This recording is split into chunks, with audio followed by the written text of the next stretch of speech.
Bonjour Florent, c'est vraiment super Bonjour de Jean-Jacques. t'accueillir encore une fois à Évangile 21 à la conférence. On est vraiment ravis. Merci pour ton service de traduction aussi. Merci aussi pour ton intervention sur l'humilité. Euh, Tu es surtout connu pour ton podcast Un pasteur vous répond. Qu'est-ce qui t'a donné l'idée de faire ça? Comment ça a démarré cette histoire? Ça a démarré avec un stagiaire de l'IBG qui était dans notre église et que j'essayais de former et qui m'a dit Florent, j'ai un blog, donc c'était Stéphane, hein, j'ai un blog où les gens m'envoient des questions, j'ai pas le temps d'y répondre. Est-ce que tu pourrais faire un podcast qui réponde aux questions que je reçois? Et je lui ai dit mais qui va écouter quelqu'un comme moi répondre à ces questions? Il me dit si, tu verras, ça marchera. Je dis écoute, tu sais, en relation stagiaire-formateur, tu as envie d'encourager, donc je dis écoute, on va faire un essai, on verra. Et malheureusement, ça fait maintenant Ouais, ça fait combien de temps que ça dure? écoute, faudrait que je recalcule, mais c'est quelque chose comme 7-8 ans parce que 300 et quelques épisodes? 400 400, et quelques presque épisodes. 420 épisodes Waouh. maintenant, un par semaine. Les sujets viennent toujours des questions ou tu ajoutes? Je pense qu'il y a dû y avoir 3 ou 4 épisodes que j'ai formulés moi-même. Et souvent je le dis, alors c'est une question qui vient de moi ou parce que je l'ai entendu d'amis. Je vais attaquer la question comme ça. Mais Ouais. sinon, ce sont toutes des questions reçues sur le site de toutpoursavoir.com. Excellent. Et que je sélectionne. Hein, il y a une équipe qui reçoit ces questions. Vraiment, il y a un travail en équipe qui se fait, et sinon ce ne serait pas possible. Ça parvient sur un tableur, et moi je choisis les questions où je me sens plus ou moins capable de répondre. D'apporter, Et puis il y a quelques questions que j'élimine parce que soit je ne me sens pas compétent, soit c'est pas mon domaine d'expertise, ou bien c'est formulé en sorte que c'est peut-être pas intéressant pour tout le monde. Excellent. Et tu étais un peu connu avant. Tu enseignais déjà à l'IBG, tu donnais déjà quelques conférences, tu as écrit quelques livres, mais quand même, ta réputation a largement grandi, dépassé les murs peut-être de nos églises, de nos milieux. Qu'est-ce que ça fait? On te reconnaît dans toutes les églises où tu Non, passes. alors c'est pas du tout. À l'IBG, oui, parce qu'il y a un regroupement de gens qui voient un peu les choses de façon similaire. Mais c'est pas vraiment le cas. Puis heureusement, il n'y a pas de système en France qui mette en avant tellement les personnes. On est tous vraiment au service d'un Dieu que nous aimons, qui nous a sauvés. Et je pense que enfin voilà, on fait ce qu'on peut avec ce qu'on a, certains avec des rôles peut-être plus visibles. Et puis mon contexte de vie fait que je suis enraciné dans une réalité où je suis très conscient d'être un pécheur sauvé par grâce. Et voilà, j'assure le petit mètre carré qui m'a été confié comme défense, protection, nourriture, du mieux que je peux, mais j'ai pas ce sentiment-là que tu me prêtes en tout cas. Alors, tu es connu pour Tout pour sa gloire. On a parlé du podcast Un pasteur vous répond. Par ailleurs, tu travailles pour une mission, tu voyages dans le monde entier pour encourager des églises. Tu nous parles un peu de cette partie de ton ministère? Ouais. Alors j'ai eu l'immense privilège d'être pasteur d'une église pendant 25 ans, presque 25 ans. Et pour moi, c'était des années extraordinaires de formation, d'encouragement, de croissance.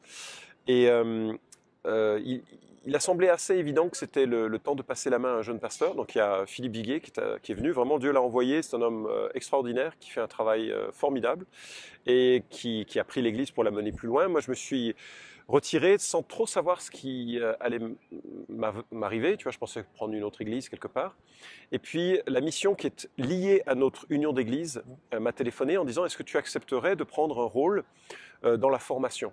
Et donc, à ce titre, je dirige, entre guillemets, ou je coordonne le travail d'un groupe de missionnaires qui s'occupe de formation dans différents coins du monde. D'accord. Et ça exige que je me déplace pour les rencontrer, travailler avec eux, parfois de donner des cours dans les instituts bibliques ou les facultés que nous avons, et parfois de faire du consulting, en quelque sorte, pour les unions d'églises qui sont associées à notre union. On travaille dans un peu plus de 20 pays de par le monde, et parfois on est sollicité pour intervenir. Donc je voyage à peu près 2 semaines par mois D'accord. à l'international. Et dans ces voyages, si tu devais dire, tiens, dans les églises, il y a quelque chose que je retrouve un peu partout, Wow. qu'est-ce que tu dirais? Écoute, c'est là où je peux vraiment rebondir sur ma reconnaissance sur le ministère d'Évangile 21. J'ai énormément appris, j'ai été au bénéfice de la vision de Mike au départ et puis des autres qui ont formulé finalement une certaine théologie de la centralité de Christ et de l'Évangile. Au départ, je ne percevais pas à quel point ça pouvait être pertinent. Ça l'a été pour moi dans ma vie personnelle, ça l'a été pour l'Église aussi quand j'étais encore pasteur. Et depuis que je suis à voyager dans le monde, je vois qu'il y a des accents très divers qui sont portés, parfois sur la morale chrétienne, parfois sur les interventions de Dieu, les guérisons, les choses comme ça. Et ce qui manque cruellement, c'est la centralité de Jésus. Wow. Qu'est-ce que ça fait un peu phrase bateau dite comme ça, Ouais, la centralité de Jésus. Qu'est-ce que ça veut dire concrètement? Concrètement, ça veut dire que je mets sur mes lunettes le filtre de l'Évangile et de Christ pour aborder les thématiques et les problématiques que je rencontre. Je te donne un exemple.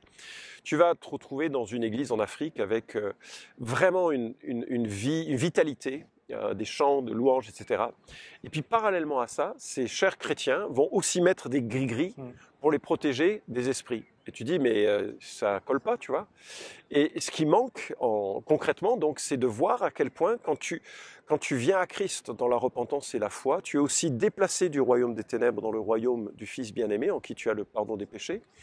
Et tu es dans un autre monde protégé du malin et de ses attaques. Et le fait que ces chrétiens, et parfois ces pasteurs, n'aient pas fait le lien entre Christ, l'Évangile, et leur thématique de peur des ancêtres, de peur des démons, ça montre à quel point la centralité de Christ et de l'Évangile n'a pas été dans sa plénitude évoquée ou abordée. Et comment ce problème-là, tu le verrais plutôt en France à la limite? Parce qu'on a tendance facilement à le voir vers l'extérieur, avec une espèce d'évangile de façade. Et peut-être que des fois, les façades sont mieux peintes dans nos églises. Ah, tellement. Je crois que je suis tout à fait d'accord avec toi. Je pense que le pendant de cette situation, c'est que l'on a réduit l'évangile à un évangile de décision. Lève la main pour accepter Christ dans ton cœur, c'est le langage un peu que l'on entend parfois, et qui non seulement manque de profondeur et de texture, mais de réalité. C'est pas comme ça que l'évangile est présenté dans l'Écriture. Et on est quand même dans un schéma de loyauté à Jésus qui nous manque. Et on va avoir le langage évangélique, on va avoir le comportement ritualisé évangélique. Parfois, j'exagère un peu parce que le ritualisme est quand même plus dans d'autres milieux chrétiens, du christianisme en tout cas. Mais quand même, on a une certaine composante. J'ai accepté Christ, ça va. Et on a tellement focalisé sur le salut en tant qu'entrée initiale dans le royaume de Dieu que l'on a oublié la loyauté. Non pas qui obtient quoi que ce soit, ça ce serait du légalisme, mais Christ est mon roi. Il est ma vie, il est ma nourriture, il est mon breuvage, il est mon espérance, il est ma guérison, il est tout en fait. Et ça c'est quelque chose que dans le monde occidental, Christ est un peu marginal dans nos églises, alors qu'il est marginalisé à l'élément de salut et pas dans un élément de vie. C'est des caricatures. Hein. Oui, j'entends, mais si je me reconnais dans cette caricature, je suis en train d'écouter, je me reconnais, je fais quoi? Comment je sors de ce système-là? Ou qu'est-ce que je fais? Moi, je crois que le premier pas, déjà, c'est formidable de le reconnaître. Moi, je l'ai été. Enfin, je peux pas pointer du doigt. Je pointe mon cœur. Je l'ai été. Je le suis parfois. Ma loyauté en Christ est déficiente. C'est pas on/off. Non, mais il faut en être conscient. Et en être conscient, ça permet de dire, je vais jeûner et prier pour le reconnaître. Je vais pleurer un peu là-dessus.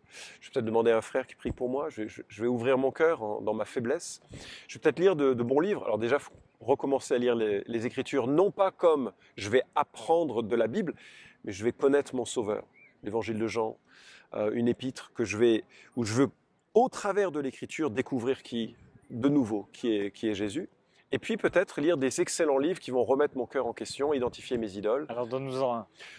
Pour moi, les idoles du cœur de Timothy Keller est le plus percutant, le plus facile à lire. Et ça va être vraiment le début d'un chemin qui dure tout au long de la vie. Excellent. Merci beaucoup, je t'en prie. Florent. Et à très bientôt. Un cher frère, un cher ami, et vraiment très reconnaissant pour tout le travail qui se fait. On coupera en montage.